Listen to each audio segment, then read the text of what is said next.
तो अब तक हमने देखा कि कैश फ्लो स्टेटमेंट में ऑपरेटिंग एक्टिविटी से किस तरह से कैश फ्लो कैलकुलेट किया जाता है, इन्वेस्टिंग एक्टिविटी से किस तरह से कैलकुलेट किया जाता है, और नेक्स्ट टॉपिक हमारा आएगा कि फाइनेंसिंग एक्टिविटी में से कैश फ्लो कितना आया या कितना आउटफ्लो हुआ वो कैसे कैलकुलेट किया जाता है। तो इलस्ट्रेशन 28 बुक है हमारी डी.के. गोयल साहब की 10+2 की अकाउंटेंसी सीरीज़ हमारी चल रही है कैश फ्लो स्टेटमेंट। तो फाइनेंशियल एक्टिविटीज़ इस क्वेश्चन में पूछी गई है कि कैश फ्लो कैलकुलेट करके बताओ कि कितना कैश इनफ्लो हुआ है या आउटफ्लो हुआ है। तो नेक्स्ट पेज पे चलते हैं। इक्विटी शेयर कैपिटल 8 लाख थी, नहीं पहले 2007 में 6 लाख थी और उसके बाद 2008 में 18 में 6 लाख से 8 लाख रुपए यानी कि 2 लाख रुपए इक्विटी प्लस हो गई है। कितनी हुई है? प्लस हुई है 2 लाख, इंक्रीज हो गई है। ठीक है, वो पैसा आया होगा जी 2 लाख रुपए, क्लियर। उसके बाद प्रेफरेंस शेयर कैपिटल ये 2 लाख थी और अब हो गई है 0, यानी कि डिक्रीज हुई है ये कितने 2 लाख रुपए। तो इसका मतलब क्या है, ये 2 लाख के जो प्रेफरेंस शेयर हैं ये रिडीम कर दिए होंगे हमने। डिवेंचर पहले कुछ नहीं थे, अब 1 लाख रुपए के हो गए, तो इसका मतलब ये इंक्रीज हो गया 1 लाख रुपए से डिवेंचर, तो ये डिवेंचर इशू किए होंगे। इसके अलावा एडिशनल इन्फॉर्मेशन दी हुई है, वो देख लेते हैं हम। क्या कह रहे हैं कि जो इक्विटी शेयर्स हैं वो 15% प्रीमियम पे इशू किए हैं। तो प्रीमियम क्या होता है कि जितने का शेयर है उससे महंगा बेचना, क्लियर। तो अब देखो जो शेयर कैपिटल है हमारी इक्विटी वाली, तो इक्विटी शेयर कैपिटल हमारी 6 लाख से 8 लाख हो गई, यानी कि 2 लाख रुपए शेयर कैपिटल बढ़ी। तो इसके अलावा ये क्या कह रहे हैं कि 15% प्रीमियम पे बेचा है, 15% प्रीमियम का पैसा मतलब 30,000 रुपये और आया होगा। तो जी कितना पैसा आया टोटल? 2,30,000। तो हम क्या लिखेंगे? 2,30,000 लिखेंगे क्वेश्चन में, ना कि सिर्फ 2 लाख। उसके बाद 12% प्रेफरेंस शेयर वो रिडीम किए, वो भी प्रीमियम पे किए 5%। अब देखो जहाँ तो इक्विटी शेयर तो इशू किए थे प्रीमियम पे, यानी कि पैसा आया था, ये रिडम्पशन किए प्रीमियम के, यानी कि पैसा फालतू पे किया। अब प्रेफरेंस शेयर कितने? 2 लाख रुपए हमारे कम हुए हैं। तो प्रेफरेंस शेयर जो हैं वो रिडम्पशन की कितनी? 2 लाख रुपए, लेकिन वो भी प्रीमियम पे की है, यानी कि ऐड प्रीमियम हम जहाँ पर भी करने वाले हैं कितना? 5%। तो ये 10,000 रुपया हो गया। तो टोटल पेमेंट कितनी की होगी? 2,10,000, क्लियर। उसके बाद थर्ड पॉइंट हम देखते हैं, 14% डिवेंचर इशू किए हैं डिस्काउंट पे 1% पे। 1 लाख रुपए के डिवेंचर आए हैं हमारे पास, तो इसका मतलब क्या है कि जो डिवेंचर हैं वो हैं 1 लाख के, और 14% इनका नाम है, और इसका मतलब है कि ब्याज 14% मिलेगा। लेकिन ये डिस्काउंट पे किए हैं तो डिस्काउंट माइनस होगी, ठीक है। प्रीमियम पे करते हैं तो फालतू, डिस्काउंट पे करते हैं तो कम करना है। कितना? 1%। तो 1% 1,000 रुपया हो गया। तो इसका मतलब डिवेंचर से कितना मिला? 99,000, ठीक। उसके बाद नेक्स्ट टॉपिक है हमारा, डिविडेंड पे किया ओल्ड प्रेफरेंस शेयर पे 24,000। तो ये भी एक फाइनेंशियल एक्टिविटी है। तो ये 24,000 रुपये हम माइनस कर देंगे, इसको तो देख ही लेते हैं। 24,000 माइनस कर दिया डिविडेंड पेड। अच्छा, जो डिविडेंड रिसीव किया होता अगर, तो वो फाइनेंसिंग ना होता, फिर वो इन्वेस्टिंग एक्टिविटी होता। ये ऑलरेडी हम पहले बहुत बार डिस्कस कर चुके हैं।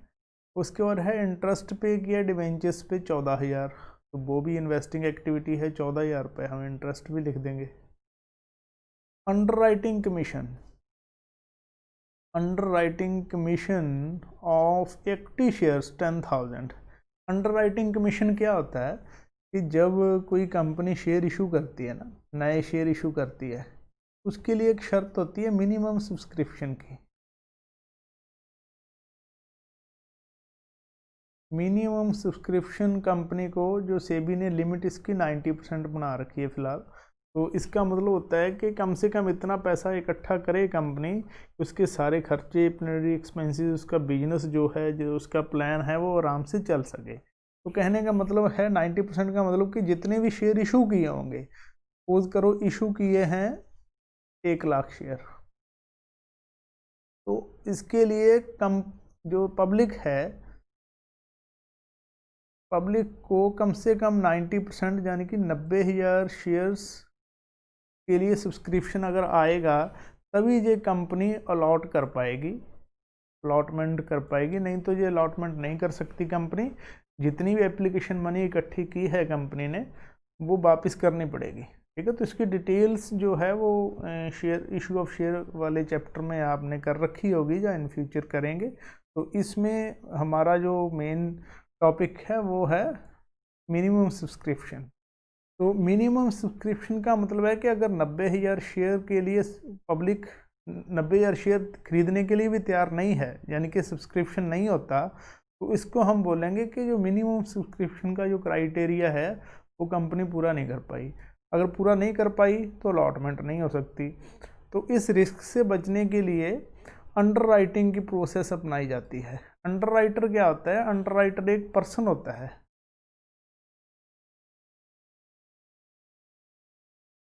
जो कि सेबी द्वारा लाइसेंस उसको प्राप्त करना पड़ता है कि हाँ, इसको अंडरराइटिंग करने का लाइसेंस मिल गया, और फिर वो अंडरराइटिंग की प्रोसेस करता है। अंडरराइटिंग की प्रोसेस में क्या करता है? ये जो गारंटी देगा, ठीक है, गारंटी देगा कि अगर पब्लिक ने आपके 90% शेयर ना खरीदे तो मैं खरीदूंगा। सपोज करो पब्लिक शेयर खरीदती है सिर्फ 80%, तो फिर ये 10% कौन खरीदेगा? ये 10% ये अंडरराइटर खरीद लेगा। तो इसके बदले में ये लेता है फीस। तो यानी कि ये खर्चा होता है, और ये जो कितना भी खर्चा आता है इसको हम इशू में से कम करते हैं। अब ये जो अंडरराइटिंग कमीशन है, कहाँ गया अंडरराइटिंग कमीशन? ऊपर, हाँ, 10,000 रुपये लगा है हमारा ये खर्चा एक्टिव शेयर इशू करने पे। तो ये खर्चा होगा, ये एक्टिव वाले इशू में से माइनस होगा, यानी कि हम जहाँ कर देंगे लेस अंडरराइटिंग कमीशन, ठीक है। तो अंडरराइटिंग का खर्चा 10,000 ये माइनस कर दिया, तो नेट प्रोसीड कितनी आई? 2,20,000। तो अब हम 230 की बजाय क्वेश्चन में कितना लिखेंगे? 2,20,000। ये क्वेश्चन में आप देख सकते हो 2,20,000 किस तरह से?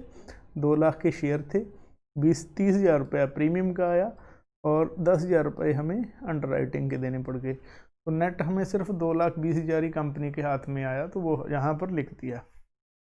इसके अलावा ये 2,10,000 रुपये प्रेफरेंस शेयर की पेमेंट की है रिडम्पशन पे, तो ये पेमेंट दिखा दी माइनस में, और 99,000 मिला है हमें डिवेंचर्स पे इशू पे, वो हमने लिख दिया।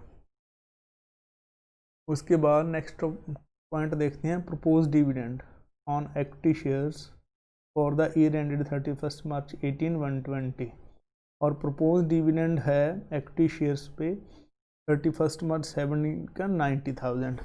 अब देखो, हम ये पहले ऑलरेडी डिस्कस कर चुके हैं, ये जो करंट ईयर का प्रपोज डिविडेंड होगा वो नेक्स्ट ईयर में, ठीक है, अगले साल में जा कर के वो फाइनल होगा,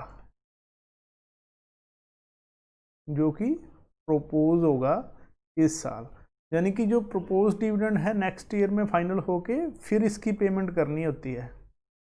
तो जिस साल का ये डिविडेंड है उस साल तो पेमेंट करते नहीं, क्लियर, पेमेंट नहीं करते। तो इस साल जो 2018 का 120 है, तो इस साल इस पे का कोई इफेक्ट नहीं पड़ने वाला कैश फ्लो पे, तो इसकी कोई रिकॉर्डिंग नहीं करेंगे।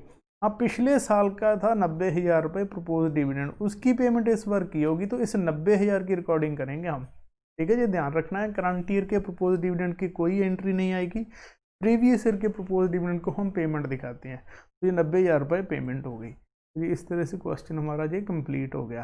तो नेक्स्ट क्वेश्चन हम नेक्स्ट वीडियो में करते हैं। Thank you.